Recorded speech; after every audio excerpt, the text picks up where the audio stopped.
Visas suspend किए हैं वो पाकिस्तान के किए हैं, भारत के नहीं किए हैं। तो इसी से आप समझ जाइए कि अमेरिका कितना पाकिस्तान का साथ दे रहा है। ईरान के ऊपर जो अटैक की बात की जा रही है, अगर उसमें पाकिस्तान ने साथ ना दिया तो सभी के वीजा बंद हो जाएंगे, शायद विजिट वीजा भी हो जाए, बाकी भी हो जाए। एक एयरपोर्ट के ऊपर जनरल आसिम मुनीर और उनके डीजी ISPR जनाब जनरल शरीफ अहमद साहब पहुंचते हैं। वहां पे जो खड़ा हुआ सिपाही है, गार्ड है, वो और दोनों के हाथों में पासपोर्ट्स हैं और वो कहता है कि पाकिस्तानी पासपोर्ट्स को वीजा जो है वो नहीं मिलेगा। हम बड़े खुश हैं आजकल, सूनर और लेटर कोई ना कोई ऐसी डेवलपमेंट ना हो कि जिसमें आपका और अमेरिका के relations can get strained again.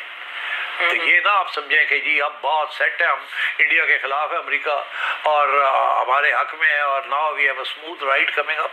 No sir, वाजे कर दिया गया है और अमेरिकन फोर्सेस जो वहां से मूव करती हैं कि तुम्हारे ऊपर हम एतबार नहीं करते, तुम चाइनीज कैंप के अंदर अगर जाना चाहते हो तो जाओ, लेकिन हम तुम्हें निमड़ लेंगे। कि जो मल्टीनेशनल कंपनीज हैं वो भारत छोड़ के नहीं जा रही, जबकि उन्होंने जो है वो कितना 50% टैरिफ और क्या कुछ लगा दिया है भारत पे, जबकि पाकिस्तान के ऊपर सिर्फ 19% टैरिफ है। लेकिन इसके बावजूद हमारे यहाँ से मल्टीनेशनल कंपनीज अपना बिजनेस बंद कर करके निकलती चली जा रही।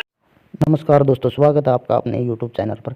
दोस्तों, कल अमेरिका ने पाकिस्तान और बांग्लादेश समेत 75 देशों पर वीज़ा संबंधी बैन लगा दिए हैं और इस पर पाकिस्तान मीडिया में खलबली मची हुई है। आइए देखते हैं पाकिस्तान मीडिया का रिएक्शन और वीडियो को लाइक करें, चैनल को सब्सक्राइब करें। इंडिया को इस बैन में नहीं डाला गया, लेकिन ये बैन 75 मुल्कों में पाकिस्तान को डाल के अमेरिका ने वाजे कर दिया है कि वो किन ममालिक को अपनी जो आगे दुनिया बायपोलैरिटी की तरफ जा रही है, तफसीलात मैं अलग लेके आऊंगा, बायपोलैरिटी की तरफ जा रही है, उसमें किसको इस खित्ते में खास तौर के ऊपर हमारे खित्ते में 75 ममालिक में जिनका नाम नहीं है, अमेरिका उनको अपने अलायंस का हिस्सा समझता है। कितना रोला डाला हुआ था कि जनाब हम इंडियंस के साथ इनका मसला हो गया, ये हो गया, वो हो गया। उनको तो उन्होंने बैन नहीं लगाया, पाकिस्तान को लगा दिया है बैन, और आगे जाके कहते हैं कि निकाल भी दिया जाएगा बैन से, लेकिन वाजे कर दिया गया है और अमेरिकन फोर्सेस जो वहां से मूव करती हैं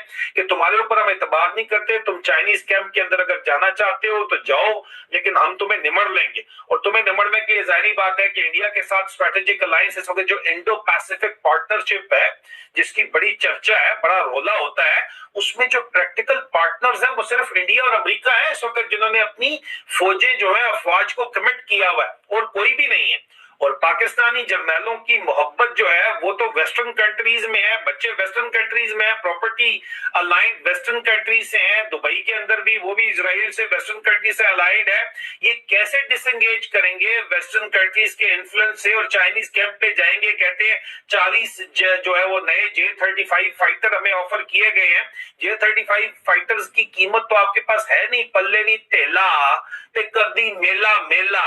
तो जाहिर बात है पाकिस्तान अपनी स्ट्रेटेजिक इकोनॉमी, अपनी खुद मुख्तारी का सौदा करेगा तब वो जहाज मिलेंगे, और खुद मुख्तारी का सौदा करके क्या वेस्ट से डिसएंगेज कर सकेगा? हनी ट्रैप दुबई के अंदर जो हुए हैं, क्या ये वहां से बच सकेंगे? ये $1 मिलियन क्वेश्चन है जिसका कोई जवाब नहीं दे रहा। और पाकिस्तान के ऊपर जो वीजा बैन लगा है उसके बाद डिक्टेटर का पेशाब आके कहता है कि जनाब हमारा वीजा जो है ऊपर चला गया। इतनी बेशर्मी से झूठ बोला जा रहा है। रजा रोमी साहब जैसे लोग भी जो है और इस तरह के जितने भी इनके लोग हैं सारे के सारे वो आके लिख रहे हैं, और इतनी बेशर्मी से झूठ बोला जा रहा है कि हुसैन हक्कानी साहब को आके बोलना पड़ गया कि यार इतना तो खुलेआम झूठ मत बोलो जालिमो, पासपोर्ट असल में तो मजीद नीचे पाकिस्तान का गिरा है, वीजा बैन तुम्हारे ऊपर लग गया है। पिछले साल 33 मुल्कों के वीजे फ्री थे, इस दफा 31 मुल्कों के वीजे फ्री हैं। हम बड़े खुश हैं आजकल कि जी कोई सैंक्शन नहीं है, we are the favoured people and so on. मगर बात यह है कि किसी स्टेज पे सूनर और लेटर कोई ना कोई ऐसी डेवलपमेंट ना हो, और मैं इशारा करता जाऊंगा आगे, कि जिसमें आपका और अमेरिका के relations can get strained again. तो ये ना आप समझें कि जी अब बहुत सेट है, हम इंडिया के खिलाफ है अमेरिका और हमारे हक में है और now we have a smooth ride coming up. No sir, अभी आप सिर्फ मैं एक इशारा कर देता हूँ, ज्यादा डिस्कशन कहीं और किसी और वक्त पे होगी। अब ये जो सारा कुछ हो रहा है ईरान में और इसराइल के अंदर और गजा में, आपका ख्याल है कि आपके इंटरेस्ट और अमेरिका के इंटरेस्ट एक ही सफ़े पे, सेम पेज? नो।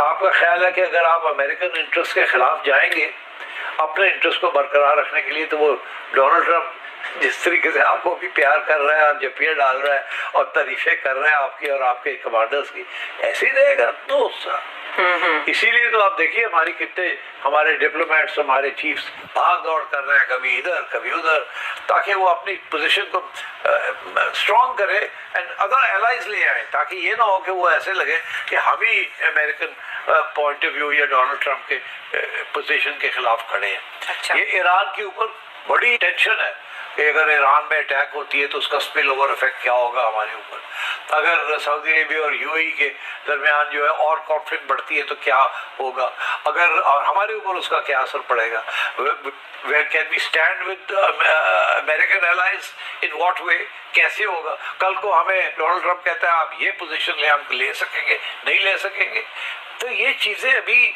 फ्लक्स में है सारा कुछ।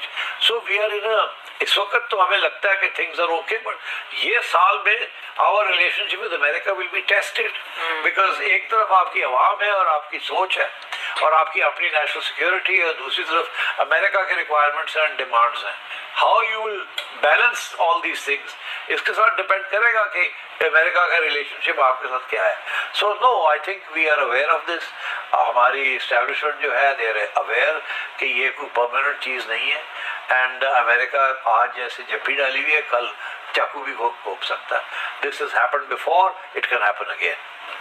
तो सेठी साहब, इसी बाबत उन्होंने ये भी पूछा कि अगर पाकिस्तान अमेरिका के कहने पर